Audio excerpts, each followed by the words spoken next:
SpongeBob and Patrick and Squidward, they get lost in the kelp forest. After they fly off in the distance, they land in the middle of the kelp forest. SpongeBob and Patrick form a quote unquote club with a magic conch shell. They have this thing called a magic conch shell. Whenever they pull the string, it answers either yes or no questions. So it's kind of, again, a parody of the Magic 8 Ball. This tells them to do nothing, in which they obey, leading to food and supplies falling from the sky, while the logical but frustrated Squidward tries to leave only to get lost, eventually giving in and joining the club when a park ranger arriving to rescue them, and he has his own magic conch shell.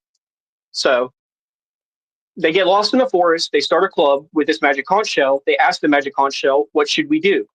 The magic conch shell says to them, "You should do nothing." So Squidward's like, "Well, I'm not going to do that. I'm just going to leave. You guys are crazy. You're delusional. We can't just sit here and do nothing. We have to do something. It's logical." So he runs off into the forest only to come back around to where he was anyway. He runs in a giant circle. So then he gives up and he starts his own club saying, "You guys are crazy," until the magic conch ultimately leads to fate or destiny stepping in, where food magically falls out of the sky. But in reality, it's someone in a plane. Their plane is going down. So to drop the weight, they drop the gear and it lands in their club. And then Squidward all of a sudden goes, "Wow, I really want that." So the setup of this episode is they get lost in the forest. They form the club. SpongeBob finds the magic conch shell. It answers yes or no questions only by pulling the string. The magic conch shell tells them to do nothing. Squidward mocks them and then tries to leave and only ended up getting back where he started. And then the miracle food and water falls out of the sky. It's miracle, fate, destiny, or whatever. It's just a metaphor for all these things. Then the ranger shows up at the end of the episode, and he has his own magic conch shell.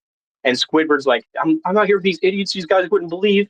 And then he's going off and off. But whenever the guy pulls out a magic conch shell, Squidward's like, "Oh no," because this is very much what people who don't believe in religion, as opposed to people who do believe in religion. They act like these guys are crazy, they're delusional, until there's nothing left but hope and fate. And we're going to kind of get into what this means, the difference between belief and fate here in just a minute. But yeah, the resolution of the show, the Ranger's conch leads them to find them in the first place, and then Squidward basically has to accept it for